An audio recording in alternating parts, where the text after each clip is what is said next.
Taylor Swift and Travis Kelce's relationship branded as unsustainable by therapists. She once sang that fighting with a true love is like boxing with no gloves. But in Taylor Swift and Travis Kelce's relationship, there's no fighting to begin with.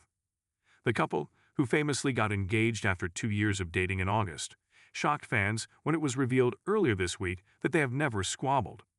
The Kansas Chief tight end, 36, insisted he and his fiancée, 35, never argue while talking to George Clooney on Wednesday's episode of New Heights.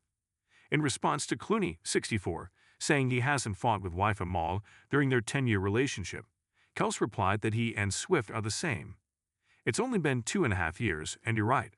I've never gotten in an argument. Never once," he told the actor. However, relationship therapist Sophie Ruse has now branded the admission as unsustainable, sharing why it is important to have the odd disagreement with your partner. Swift and Kelce saying they've never fought in their relationship is, first of all, something I don't believe in, Ruse told the Daily Mail. All couples fight, even superpower couples, because there are two individuals together, and that always leads to some sort of friction, she pointed out. While Ruse acknowledged that people have different ways of resolving conflict, and they don't necessarily have to end in yelling, she added that it's still important to be able to talk about what is bothering you, even if it leads to fighting. The fact that they have never argued in 2.5 years tells that they most likely can't talk about the things they think differently about, which is a red flag, she said. One reason Ruse thinks the power couple may never argue is that they avoid the tough topics. If you always make sure to avoid conflict, that can be a sign of being immature or being afraid of arguing, she pointed out. Which is no sustainable way to keep the harmony, as it'll eventually lead to some of you boiling over. She added it may be more realistic that they have not experienced a bad fight yet and could have resolved other smaller conflicts they have faced.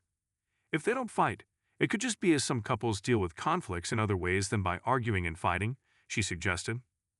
Ruse said they may use other ways to diffuse friction and be in a healthy relationship where both parties are heard and have their needs fulfilled without fighting.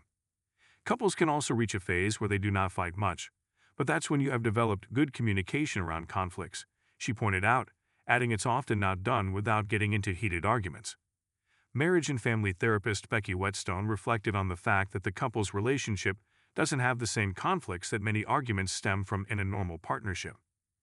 Think about the things couples fight about, she pointed out, listing money, power imbalances, social and cultural differences, and sex as the main reasons for arguments in a relationship. They both have more money than they will ever need.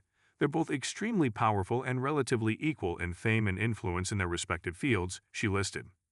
Socially and culturally, they are both Americans from middle to upper middle class families and are incredibly supportive and seem quite balanced in sex. They are both young, healthy, take great care of themselves, and seem capable of emotional and intimate vulnerability, Whetstone pointed out. But it may be bad news for Kelce and Swift, with Ruse saying that in a healthy and equal relationship, arguments will happen at some point. No relationship is free from friction, but many couples develop ways to deal with it before getting into drama, which is a good thing, she said.